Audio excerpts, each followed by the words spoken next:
Hello friends, कैसे हैं आप? सर बहुत बढ़िया। आज का जो मूव है, हालांकि हम थोड़ा सा निफ्टी में नेगेटिव बंद हुए, लेकिन हमारा जो रुख था वो ये था कि भाई डाउ जोन्स का जो इम्पैक्ट होगा वो शायद हमारे बाज़ार पे होगा। और डाउ जोन्स ने तकरीबन 550-600 पॉइंट की कमजोरी दिखाई और ऊपरी लेवल से तो करीबन 800 पॉइंट की कमजोरी थी डाउ जोन्स में। और उसके बावजूद हमारे बाज़ारों ने फिर भी बहुत अच्छा किया। और इसके साथ साथ जो नेस्डैक है उसमें तो काफ़ी अच्छी वाली कमजोरी थी, लेकिन उन सबके बावजूद हमारे बाज़ारों ने अच्छा किया। और साथ साथ जो एशियन मार्केट थे अदर देन ऑस्ट्रेलिया, बाकी बाज़ारों में भी कोई ज़्यादा पेन नहीं था, लेकिन हमने फिर भी आउट परफॉर्म किया। तो हमारा जो ये रुख था कि भाई जो डाउ जोन्स है उसी के अकॉर्डिंगली शायद बाज़ार रिएक्ट करेंगे, बट उससे ज़्यादा जहाँ पर एक्सपायरी की जो पोजीशंस थी वहाँ पर बाज़ार जो है गया। और एक्सपायरी डे के हिसाब से भी जो वॉल्यूम्स थे वो थोड़े से कम थे। बाज़ार एक सुबह नीचे खुलता है और 15 मिनट के अंदर ही पुल बैक करके बिल्कुल ऊपर आ जाता है और ग्रीन में भी पहुंच जाता है। और उसके बाद जो है दिन भर एक रेंज बाउंड ट्रेड रहा। निफ्टी धीरे धीरे करके नीचे आता रहा, बैंक निफ्टी ऊपर भी नीचे भी दोनों तरफ जो है झोंका मारता रहा। और जैसा मैंने कल बोला था उसी तरीके के ट्रेड थे आज भी, जो मैंने आपको बोला था कि भाई पियो और चलो, तो उसी तरीके के थे आज भी।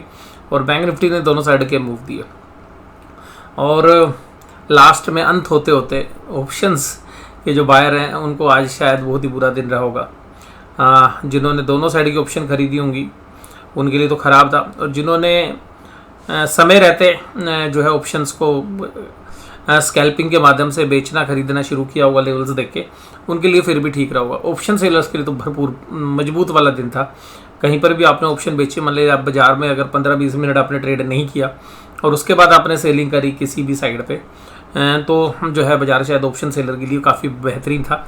और ये था एक समय पर तो ऐसा लग गया था कि बाजार कहीं पर भी निफ्टी के अंदर तो स्पेशली कि 41,300 के आसपास ही कहीं पर एक्सपायर होगा, क्योंकि 41,200 की तरफ जा नहीं रहा था और 41,400 की तरफ जैसे ही जा रहा था सेलिंग आ रही थी।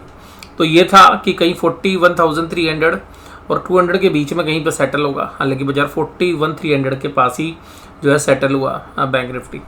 तो ये देखते हुए ऐसा लगा कि भाई आज के जो ट्रेड्स हैं वो जनरली ऑप्शन से रिलेट कर रहे थे। अब इंटरनेशनली मूड माहौल इतना ख़राब तो नहीं है। अभी डाउ जोन्स सब देखिएगा पॉजिटिव हो गया है जब मैं वीडियो आपके साथ रिकॉर्ड कर रहा हूँ, और बाजार ने इतना नेगेटिवली लिया भी नहीं। लेकिन थोड़ा सा अगर लॉन्गर टर्म व्यू में जाने की कोशिश करेंगे या कंपनीज के रिजल्ट एनालिसिस करेंगे तो पेन जो है रिजल्ट्स में तो है, बेशक से शेयर प्राइस में नहीं है। और मिड कैप की जो शेयर प्राइस है वहाँ पर पेन भी है, वो लोगों को नज़र नहीं आ रहा है इंडेक्स की आड़ में, क्योंकि इंडेक्स जो है वो तो ऊपर है, लेकिन जो स्मॉल कैप और मिड कैप के जो शेयर्स हैं उनमें अभी भी गेन नहीं है। बेसिकली मार्केट अभी एक ट्रेडिंग मार्केट है, और मैं यही कहूँगा कि भी इन्वेस्टमेंट के हिसाब से ना सोचते हुए ट्रेड वाली जो सौदे हैं वो हो रहे हैं। और कुछ स्पेसिफिक सेक्टर्स के अंदर जैसे स्पेशली फार्मा में और टेक्नोलॉजी में पिछले 2-3 दिन से 4 दिन से अच्छा पुल बैक भी हो रहा है। हमें भी ऐसे अंदेशा था, लेकिन फार्मा में कुछ ज़्यादा अच्छा हो गया है। और फार्मा में ऐसे देखिएगा इतना ज़्यादा पीटा था और मेरा फेवरेट सेक्टर भी रहा है, और मुझे अभी भी लगता है कि फार्मा के अंदर अभी भी दम रहेगा। और फार्मा के अंदर हो सकता है कि अब थोड़ा सा कंसोलिडेशन हो, ऐसा नहीं क्योंकि अभी तेज़ी कर चुका है। तो कुछ सिलेक्टेड फार्मा है अभी भी, जैसे आज की डेट में एलेंबिक फार्मा में 2 दिनों में अच्छी तेज़ी हुई, तो पीछे सन फार्मा में भी अच्छी तेज़ी थी। तो ये रोटेशन होती रहेगी, आज एक फार्मा चलेगा, कल दूसरा चलेगा, फिर तीसरा चलेगा। तो हमें लग रहा है कि फार्मा में अभी भी कंसोलिडेशन रहेगी, और यही जो रुख है मेरा ब्रॉडर मार्केट के अंदर है। हालांकि देखिएगा ये इंटरेस्ट रेट बढ़ने की वजह से जो बढ़े हैं, अगर हम यूएस की बात करें तो बहुत सारी जो हमारी टेक्नोलॉजी जो कंपनीज़ हैं, आईटी जो कंपनीज़ हैं, वो सीधा डायरेक्टली यूएस से बहुत अच्छा बिजनेस या यूरोप से बहुत अच्छा बिजनेस आता है।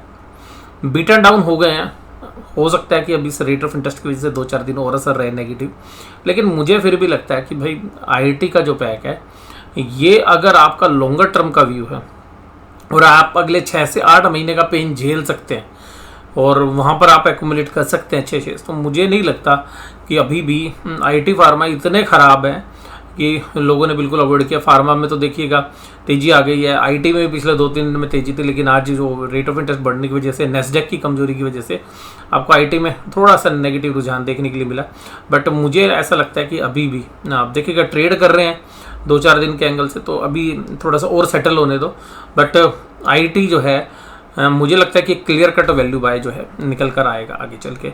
और 6 से 8 महीने में जिसने यहाँ पे आईटी को पकड़ लिया, मुझे लगता है कि जितने सेक्टर अभी आपको लाइमलाइट में नज़र आ रहे हैं उन सब में सबसे अच्छा करेगा। रीज़न ये है कि क्योंकि उनके जो बिजनेसेस हैं उनमें प्रॉफिट को मत देखिए आप, प्रॉफिट तो कंपनी अपनी अकाउंटिंग से दिखा देगी, बट जो कैश फ्लोज है ना आईटी कंपनीज में, अगर मोस्टली ऊपर की जो टॉप 10-12 आईटी कंपनीज हैं, आप उनके कैश फ्लो मॉडल को देखिए, क्या कैश जनरेट कर रहे हैं।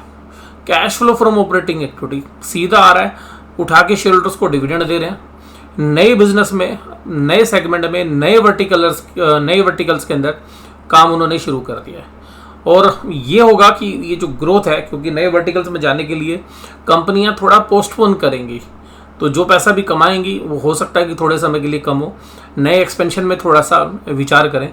लेकिन अगर आप ये मान के चल रहे हैं कि भाई आप 3 या 4-5 साल के लिए बस शेयर बाजार में हैं और आपको मल्टीफोल्ड रिटर्न्स करनी, तो मुझे लगता है कि आईटी के अंदर अभी भी अपार संभावनाएं। और आईटी में देखिएगा कुछ कंपनीज को छोड़ दें तो मोस्टली कंपनीज के रिजल्ट बहुत अच्छे हैं, और जिन सेगमेंट में रिजल्ट अच्छे हैं और उस शेयर्स की भी अगर आप सेक्टर की पिटाई करोगे इस डाउट में कि भाई देखिएगा यूएस की जो रिसेशन है वो तबाह कर देगी आईटी को, मुझे लगता है कि वो कुछ समय का पेन होगा, लेकिन आईटी कंपनी ख़त्म नहीं होने वाली है, क्योंकि आईटी कंपनीज के जो कैश रिच मॉडल है या जो कैश फ्लोज है वो काफ़ी ज़बरदस्त है। तो ये मेरा आईटी पे देखिएगा गुरु है। और सिमिलर व्यू मेरा फार्मा पे भी रहा है, आप लोग जानते हैं। और फार्मा में देखिएगा लोग कहते हैं जी रिसेशन आएगी, तो मैं ये कहता हूँ यार फार्मा में तो जब सब लोग परेशान होंगे ना तभी तो ज़्यादा दवाई खाएंगे।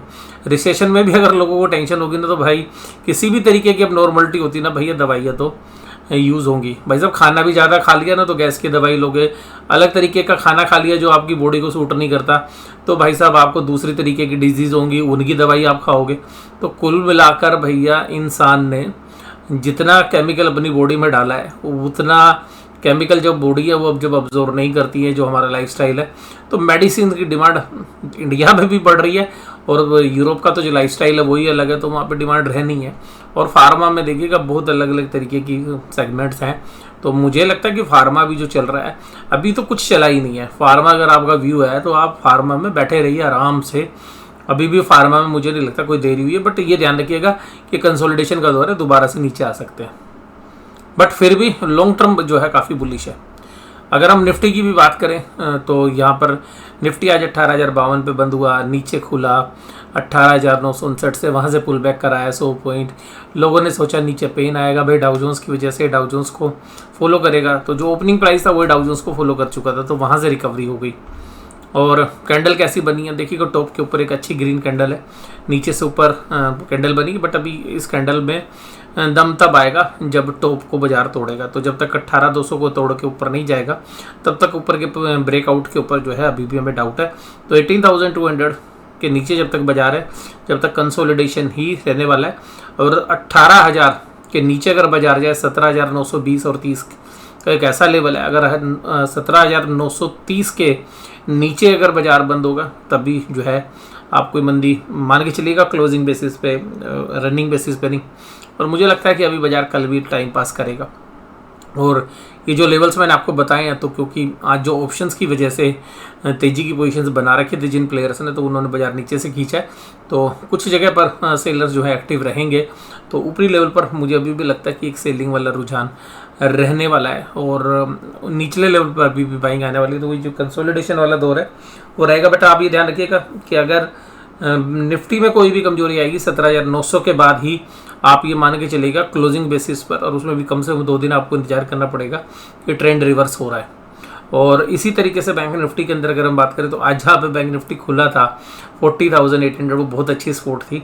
और अगर 40,800 के नीचे क्लोजिंग बेसिस पर बैंक निफ्टी क्लोज होता है तो ही कोई वीकनेस समझिएगा। अभी मुझे लगता है बैंक निफ्टी कंसोलिडेशन के दौर में ही रहने वाला है। और आज SBI, Reliance, Titan, ICICI bank और HUL ने अच्छा किया। और वहीं पर इन्फोसिस TCS देखिएगा, इन्फोसिस TCS आज खराब करते हुए नजर आए। और इसका रीज़न मैं आपको बताया कि जो रेट ऑफ इंटरेस्ट है उससे लिंक था। HDFC के रिजल्ट थे, अच्छे रिजल्ट थे, ठीक थे रिजल्ट, लेकिन फिर भी बाजार ने उसमें कमजोरी दिखाई। और रीज़न ये है कि जो इनका मर्जर अनाउंस हो रखा है, HDFC बैंक सिमिलर लाइन पे चलना ही होता है क्योंकि स्वैप रेशियो डिसाइड है। M&M के अंदर भी कमजोरी थी। इसके अलावा एडवांस डिक्लाइन रेशियो, दिन भर में जो डिक्लाइन वाले जो शेयर्स हैं वो धीरे धीरे करके, डिक्लाइन वाले जो शेयर्स हैं वो सुबह तो बहुत ही कम थे, लेकिन शाम होते होते फिर बढ़ते हुए नज़र आते रहे। SBI, Titan, UPL, Hindustan Lever, Bajaj auto, Bharti Airtel, ये सब तेज़ी में थे। और कमजोरी कहाँ पे थी? कमजोरी Tech Mahindra, Hindalco, power grid, NTPC, Eicher motor, Infosys, Tata motors, Wipro और महिंद्रा एंड महिंद्रा, सब में 1 से 3% के बीच की जो है कमजोरी थी। निफ्टी बैंक 41,298, इसने देखिएगा फिर भी आउट परफॉर्म किया। यानी कि डाउ जोन्स के अंदर जो कमजोरी थी वो बैंकिंग स्टॉक पर ज़्यादा असर डालती हुई नजर नहीं आई। और जहाँ पर बाजार खोले 40819 वो एक्सपोर्ट थी और वहीं से बाजार ने बाउंस कर दिया। तो बाजार ने वो जो लेवल्स ओपन किए थे 40873 खुले, एक बार झटका मारा, 819 तो नज़र भी नहीं आया, बस बाजार ऊपर ही नज़र आया, बस उस स्क्रीन पे ही नज़र आया 40819 और बाजार तुरंत जो है अगले ही क्षण में ऊपर होते हुए नजर आए और 10-15 मिनट में तो तस्वीर ही बदल गई थी। और कैंडल हालांकि ग्रीन बनी है, लेकिन उसी जोन के अंदर, जिस जोन के अंदर बात कर रहे हैं, तो अभी कोई भी क्लियर डायरेक्शन नहीं है बाजार के अंदर। अब बाजार में जो भी क्लियर डायरेक्शन आएगी वो नीचे अगर की तरफ देखें तो 40,800 टूटने के बाद आएगी, ऊपर की कोई भी डायरेक्शन आएगी तो 41,700-800 के टूटने के बाद आएगी। जब तक बाजार इसमें चल रहा भैया रेंज प्ले करते रहिए।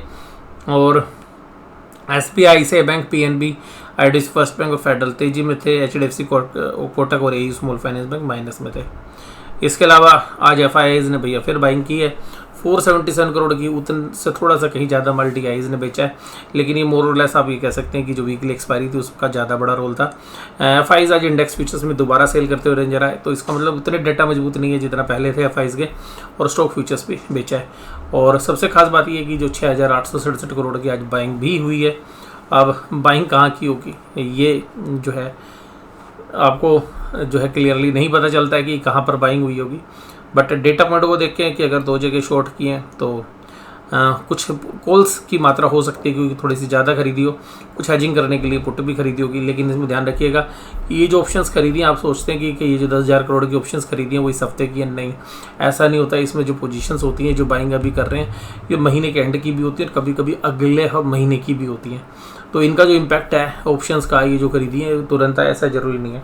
तो ये जो ऑप्शन अभी पुट खरीद रहे हैं, हो सकता है उसका सर 10 दिन बाद या 15 दिन बाद देखे जो ऑप्शन अभी खरीद रहे हैं अगले महीने की या जो है अगले महीने की या इसी महीने के एंड की, तो उसका जो असर है वो कभी कभी क्या है अगले पीरियड्स में आता है, बजाय कि हम उसी हफ्ते में ढूंढने की कोशिश करें। पुट कॉल रेशियो में कॉन्फिडेंस आ रहा है, पुट राइटर अब दोबारा से एग्रेसिव होते हुए नजर आए आज। इसके अलावा डाउ जोन्स का इंडस्ट्रियल एवरेज 32,015 पर अभी दिखा रहा है, लेकिन मैं अभी जब आपके साथ वीडियो शेयर कर रहा था तो अभी जब स्टार्टिंग की तो 32,175 पर पहुंच गया था, यानी कि पॉजिटिवली काम कर रहा था। ब्रेंट क्रूड $95 पर आ गया। ऑप्शन चेन के डेटा में ज़्यादा कुछ है नहीं। 18,100 एक ऐसा लेवल है जहाँ पर कि कॉल राइटिंग और पुट राइटिंग दोनों एक्टिव हैं। और 18,000 के अंदर जो एक साइकोलॉजिकल लेवल भी है अगर नीचे की तरफ देखें तो, और जिसको तोड़ के बाजार आया तो 51,000 की कॉल लिखी गई है, नई पुट 62 है टोटल। को पुट में ओपन इंटरेस्ट 90,000 है, कॉल में 66,000 है। तो कॉल राइटर अभी इतने एग्रेसिव नहीं है, बट हाँ कॉल राइटिंग 18,000 के आसपास हो रही है, ये पक्का है। 18,000 ऐसा नहीं है कि बाजार एकदम जो है ऊपर की तरफ जाने के लिए तैयार है, कॉल राइटिंग है यहाँ पे भी। और पुट राइटिंग अगर बैंक निफ्टी में बात करें तो बैंक निफ्टी में जो भी कॉल राइटिंग है वो 41,500 के आसपास है, और पुट राइटिंग में जो भी पुट राइटिंग है वो 41,200 और 41,000 के बीच में जो है ज़्यादा आपको नज़र आएगी। डेटा भी है नहीं इतना ज़्यादा। तो आज की चर्चा में बस केवल इतना ही। आपको एनालिसिस कैसा लगा ज़रूर से ज़रूर मुझे बताइएगा। और अभी देखिएगा मैंने आपको रेंज बताया, अभी रेंज में प्ले करिए, जब रेंज से बाहर बाजार जाएगा तभी कोई डायरेक्शनल मूव आएगा। अभी बाजार जो है बिल्कुल टाइम पास कर रहा है, किसी न किसी तरफ बाजार को जो है जाना है। मुझे ऐसा लगता है कि वैल्यूएशन वाइज बाजार जितना चल चुका है, प्रॉफिट बुकिंग शायद हो रही है ऊपरी लेवल पे, क्योंकि इतना रन अप होने के बाद अगर बाजार रुक रहा है तो ये काफ़ी अच्छे चांसेस हैं कि जिन प्लेयर्स ने तेज़ी की है वो अपना माल थोड़ा धीरे धीरे करके काट रहे हैं। ऑप्शंस के माध्यम से भी जो है माल बेचा जा रहा है, यानी कि जब FNO के ट्रेड्स जब तेज़ी के बनवा लिए जाते हैं, तो आप अपना माल बहुत अच्छे से ऑफलोड कर सकते हैं। अगर आपने मंदी के सौदे बनवा लिए हैं तो आप बड़ी चतुराई से अपना माल खरीद सकते हैं। तो उन सब के बीच में मुझे ऐसा लगता है कि जो बड़े प्लेयर्स हैं शायद यहाँ पे थोड़ा प्रॉफिट बुक कर रहे हैं, और बाज़ार एक जो है अच्छी खासी डिप की जो है वेट करेगा, लेकिन वो तभी आएगी जब आप साइकोलॉजिकल लेवल्स की बात करें तो निफ्टी में 17,930, और अगर बैंक निफ्टी में बात करें तो 40,800। जब तक इनके ऊपर बाजार है, बाजार एक रेंज में ही काम करता रहेगा। और निफ्टी की थोड़ी सी ब्रॉडर रेंज है, सॉरी बैंक निफ्टी की थोड़ी ब्रॉडर रेंज है, निफ्टी अभी एक नैरो रेंज में ही काम कर रहा है। तो आज की चर्चा में केवल इतना ही। वीडियो देखने के लिए धन्यवाद। Thank you very much.